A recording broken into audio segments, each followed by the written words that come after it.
C'est écrit sans refuge, un thriller à suspense Valerie Lowe du FBI, livre 7, écrit par Blake Pierce, lu par Audrey. Prologue. L'agente Valerie Lowe sentit un frisson lui parcourir la peau en entrant dans le couloir obscur, les lourdes portes métalliques se refermant bruyamment derrière elle.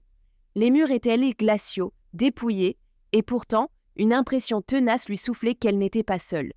Ses pas résonnaient, écho de 1000 secrets murmurés, la poussant inexorablement en avant. Son cœur palpitait d'anticipation alors qu'elle se rapprochait de la dernière porte du couloir ornée d'une plaque gravée du nom « Tobias Masley ». Un nom qui résonnait avec son passé, celui d'un homme, un assassin impitoyable qu'elle espérait ne jamais revoir. Mais le destin en avait décidé autrement et Valérie savait que fuir n'était pas une option. Il fallait y faire face avec détermination. Elle jeta un œil à sa montre et sentit la pression monter. Non seulement elle s'apprêtait à confronter un criminel redoutable de son passé, mais sa vie privée venait aussi assaillir ses pensées. Sa mère était toujours hospitalisée en psychiatrie et elle lui avait promis une visite avant la fin des heures autorisées. Maintenant, elle doutait d'y arriver à temps. L'idée de manquer ce rendez-vous lui serrait le cœur. Cependant, comme elle l'avait tant de fois fait auparavant, Valérie devait se détacher de ses préoccupations personnelles pour se consacrer pleinement à son rôle de profileuse au FBI. Une carrière faite de sacrifices au nom du bien commun. Elle s'arrêta un instant devant la porte, puis s'emparant courageusement de la poignée, elle fit face à l'inconnu et entra. La pièce était petite, meublée sommairement d'une chaise et d'une table accompagnée d'un lit défait. Un gardien imposant et moustachu acquiesça discrètement depuis son coin de la salle. Une posture presque militaire trahissant le caractère exceptionnel des visites du FBI. À la table siégeait Tobias Masley, vêtu d'une combinaison orange carcérale. Son visage aux traits aigus et pommettes saillantes lui conférait une allure sculpturale et menaçante. Ses yeux sombres brillaient tels deux onyx sous l'éclairage cru des néons. Valérie s'avança prudemment vers lui, ressentant un nouveau frisson dans son dos. C'était leur première rencontre depuis l'arrestation de Tobias par son équipe 7 ans plus tôt, arrestation à laquelle elle avait contribué personnellement et dont elle n'avait pas oublié le regard empli de haine qu'il lui avait jeté lorsque son empire s'était écroulé. L'ironie ne lui échappait pas. C'était en tant que jeune agente débutante effectuant des interrogatoires et du porte-à-porte que Valérie l'avait capturée dans des contrées négligées par ses supérieurs. Sa réussite lui avait valu reconnaissance et avait marqué un tournant dans sa carrière, même maintenant qu'elle approchait la trentaine avec une expérience reconnue. Cette affaire l'avait propulsée sur le devant de la scène, traque de fugitif aux côtés de Charlie lors d'une précédente mission, échec sur l'affaire Klostitch, puis rédemption au sein de l'unité de psychopathie criminelle. Une ombre de culpabilité planait cependant sur Valérie. Elle ne regrettait pas d'avoir contribué à enfermer un homme aussi dangereux que Tobias, mais les événements qui avaient suivi auraient pu être évités. S'asseyant face à lui, elle posa sa mallette sur la table et nota son regard fixe. Il s'attendait à sa visite. Un pincement au cœur teinté de frustration la saisit soudainement, mais elle refoula aussitôt ses émotions parasites. Elle était là pour extraire une information cruciale de Tobias et devait garder le contrôle sur ses sentiments. « J'aimerais dire que je suis ravie de vous voir, agent Lao », dit Tobias d'une voix sinistre, « mais je serais bien plus satisfait les mains autour de votre cou. » « Vous avez eu votre chance quand je vous ai mis les menottes il y a des années », rétorqua-t-elle en chassant de sa mémoire l'image terrifiante d'une lutte acharnée sur les toits qui hantait encore parfois ses cauchemars. Tobias souriant alors qu'il tentait de précipiter sa chute dans le vide. « Je crois, dit-il en s'inclinant légèrement, que tu désires ma présence autant que je désire la tienne. Pourquoi t'es-tu aventuré dans ce repère de vermine ?» Valérie ouvrit sa serviette et en sortit une photographie qu'elle posa sur la table devant Tobias. « Cet homme te dit quelque chose ?» Tobias examina l'image. Un quadragénaire aux cheveux grisonnants et à la barbe broussailleuse y apparaissait. Son visage était marqué, mais ses yeux brillèrent d'un soupçon d'amusement. Il était entouré de sa famille et d'amis proches. Il hocha la tête après un instant. « Oui, je le connais, c'est Daniel Long. » Valérie contenait difficilement son adrénaline, c'était déjà un progrès. Il reconnaissait au moins l'homme sur la photo. « Que lui est-il arrivé à Daniel Long ?» demanda-t-elle, consciente de la réponse qu'elle attendait. Un sourire méprisant ourlait les lèvres de Tobias. « Retrouvé étranglé dans un champ, 2 ans avant mon emprisonnement », lança-t-il d'un ton glacial, sans laisser paraître aucune émotion. Face à lui, Valérie contenait son aversion pour ses actes. Son indifférence la mettait hors d'elle, mais elle devait garder son sang-froid pour obtenir des réponses. Elle poursuivit, masquant ses sentiments. « Sais-tu qui est responsable de sa mort ? Le regard froid et calculateur de Tobias se posa sur elle comme s'il pesait ses mots avant de répondre du tac au tac. Non, pas une once d'émotion ne transparaissait lorsqu'il parlait. On aurait dit qu'il narrait une histoire lointaine plutôt que la sienne. Un fossé séparait ses gestes de ses paroles. « C'est une affaire non élucidée, reprit Valérie. J'ai le sentiment que tu peux nous être utile pour la résoudre. Tout porte à croire qu'il s'agit de ton œuvre. » Tobias regarda Valérie sans vraiment la voir. « Tu es bien conscient que c'est ton fait, insista-t-elle. D'un ton aigre, il répliqua. « Et alors, à quoi bon tout ça ? Tu pourrais nous aider, argumenta Valérie avec persuasion. Si tu nous fournissais des informations inédites sur cette affaire, cela pourrait être bénéfique ici. Ton quotidien en serait allégé. » Tobias bascula sa tête en arrière dans un éclat de rire avant de reprendre son sérieux. « Et j'obtiendrai quoi ? Des livres ? Une télévision ?» ironisa-t-il. « Je suis isolé du reste des détenus, promené par les gardiens de ma cellule au préau ou à la douche comme un objet sans valeur. Chaque journée est un ennui mortel. Ils me craignent trop dangereux. S'ils ne redoutent pas que je tue un autre détenu, ils s'inquiètent parce qu'on tente ma vie pour ce qui m'a amené là. Mais c'est bien ça le problème, n'est-ce pas ? Je ne devrais même pas être ici, agent Lowe, et tu le sais aussi bien que moi. » Valérie était au fait de toute l'affaire. Sa mission était d'arrêter les criminels. Ensuite, le système judiciaire devait faire son œuvre, ce qui ne se passait pas toujours pour le mieux. Concernant Tobias Masley, rien n'avait fonctionné comme prévu. « Tu es atteint d'une pathologie mentale sévère, dit-elle avec douceur. Cela me touche sincèrement.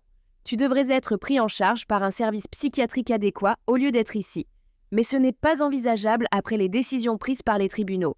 D'autant plus si tu possèdes des informations sur des homicides non résolus remontant à plus de 10 ans. » Tobias haussa le ton. « Je suis donc condamné à pourrir ici ? À croupir dans cette cellule interminablement ?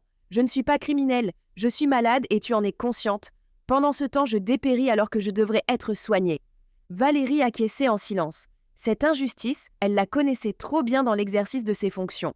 Elle avait vu nombre de personnes atteintes de troubles mentaux graves se retrouver derrière les barreaux. Si elle était consciente que la plupart des individus souffrant de troubles psychiatriques étaient parfaitement intégrés et inoffensifs, les cas extrêmes comme celui de Tobias Masley faisaient exception. Chez lui, un mélange de pathologies de la personnalité et d'épisodes psychotiques menait à une suite d'actes destructeurs. Même après l'interpellation d'un suspect, et malgré ses notes et plaidoyers pour un internement en milieu spécialisé, il arrivait qu'un juge décrète différemment, condamnant ces personnes à croupir en prison où leurs troubles ne faisaient qu'empirer. Cela les rendait encore plus dangereux pour eux-mêmes, les autres détenus et le personnel pénitentiaire, aggravant leurs souffrances et illusions. Pour l'heure, Valérie se sentait impuissante. Les tribunaux avaient jugé que Masley était pénalement responsable, bien qu'elle fût en désaccord. Son attention devait rester focalisée sur l'enquête en cours. Elle devait obtenir des informations de Tobias s'ils espéraient élucider la mort de Daniel Long. Ainsi, elle devait écarter ses propres émotions. « Vous pouvez nous aider » articula Valérie avec calme. « Vous pouvez faire en sorte que justice soit rendue, même ici. Agir avec droiture est ce qui importe. »« Bien agir » explosa Tobias. « Comme vous avez bien agi pour moi ?» D'un cri rageur, il bondit vers elle telle une bête furieuse. Le gardien, pâle d'effroi, essaya vainement d'intervenir, mais réagit trop tard. Valérie prit les devants et plongea vers lui les bras devant. Elle s'accrocha à Tobias et tous deux basculèrent au sol dans un fracas sourd. L'homme grogna sous le choc et tenta de se dégager, mais Valérie le neutralisa efficacement jusqu'à ce que le gardien reprenne le dessus. Heureusement pour elle, il était menotté. Sans cela, il aurait pu être mortel. « Vous devez partir maintenant, agent », lança le gardien sur un ton où l'admiration avait laissé place à l'hostilité. Elle fronce les sourcils face à cette injonction brusque mais compréhensible étant donné les circonstances. « Je sais bien », dit-elle doucement malgré tout frustrée par ses questions, demeurée sans réponse. Lui lançant un regard exaspéré, le gardien marmonna « Ce sera pour une prochaine fois. Je suis sincèrement désolée pour vous », reprit-elle fermement face à Tobias, au regard hanté et perdu. « Je regrette que vous n'ayez pas accès aux soins dont vous auriez besoin. » Respirant profondément, elle lui fit une promesse. « Je ferai part de la situation au directeur pour voir ce qui peut être arrangé. Il est peut-être possible de trouver un compromis qui améliorerait vos conditions en échange de votre collaboration. » Cependant, elle savait intérieurement que c'était peu envisageable. Lourde de cette pensée pesante et inquiète des conséquences possibles de cet échec, Valérie sortit du local. Elle regarda sa montre en espérant encore arriver à temps. La vision trouble de sa mère sous médicaments lui revint en mémoire. Valérie percevait des similitudes troublantes entre son état délirant et celui des criminels qu'elle traquait au quotidien. Elle s'évertuait à sauver sa mère dont la santé mentale s'avérait imprévisible. Une lourde charge sachant que les secrets enfouis dans son esprit pouvaient éclairer l'obscurité sur son père biologique et son destin tragique. Dans cette course contre la montre entre son enquête exigeante et son tourment personnel, Valérie devrait jongler avec habileté pour ne pas sombrer elle-même. Arrivée au bout du corridor sombre, elle sortit son téléphone de la poche de sa veste. 2 appels manqués de son beau-père s'affichèrent sur l'écran. Elle n'avait ni le temps ni l'envie de le rappeler, surtout après leur dernière conversation où il était devenu à demi menaçant, se plaignant d'être importuné par le FBI. Derrière tout cela, c'était Arthur Heinlein, un haut responsable du FBI, qui manipulait les ficelles pour essayer d'écarter Valérie et dissoudre son unité dans une manœuvre politique. Elle jeta un œil à sa montre. Il était grand temps. Plutôt que de rappeler son beau-père, elle composa le numéro de Charlie, comptant sur l'inspiration de son coéquipier du bureau pour trouver comment avancer dans leur enquête sur Tobias Masley. « Salut Val, quoi de neuf ?» lança Charlie dès qu'il décrocha. « J'ai vu Tobias.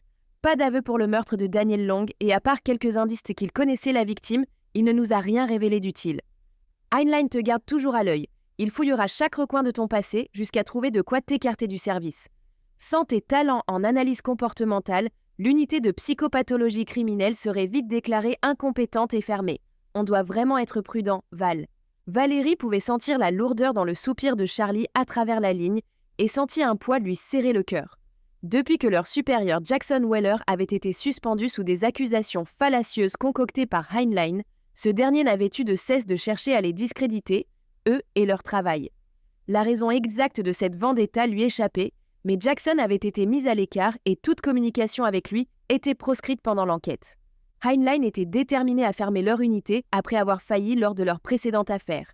Il lui fallait une raison en béton pour convaincre les autres directeurs du FBI. Il ne se laisserait pourtant pas entraîner dans sa chasse aux sorcières sans preuve concrète. Il concentrait maintenant son attention sur Valérie en tant que pivot central de l'équipe de Jackson, cherchant à tout prix à la faire tomber. Il avait rouvert l'enquête sur le meurtre non élucidé du père biologique de Valérie et avait perquisitionné chez son père adoptif en quête d'éléments à charge contre elle. Et maintenant, il scrutait minutieusement ses anciennes enquêtes, forçant Valérie à courir après chaque détail futile qui pourrait être interprété comme un manquement. Elle faisait au mieux pour garder le moral face à Charlie et Will. « Ne t'en fais pas trop, je vais trouver comment contrer Heinlein et ses manœuvres ce soir même. Tu es sûr que c'est sage ?» L'inquiétude perçait dans la voix de Charlie et elle souriait malgré elle en pensant à sa sollicitude constante. « Oui, je suis sûre, » répondit-elle avec plus d'assurance qu'elle n'en ressentait réellement. « Prends quand même une pause. Tu as bien mérité un peu de repos après tout ce que tu as déjà fait aujourd'hui.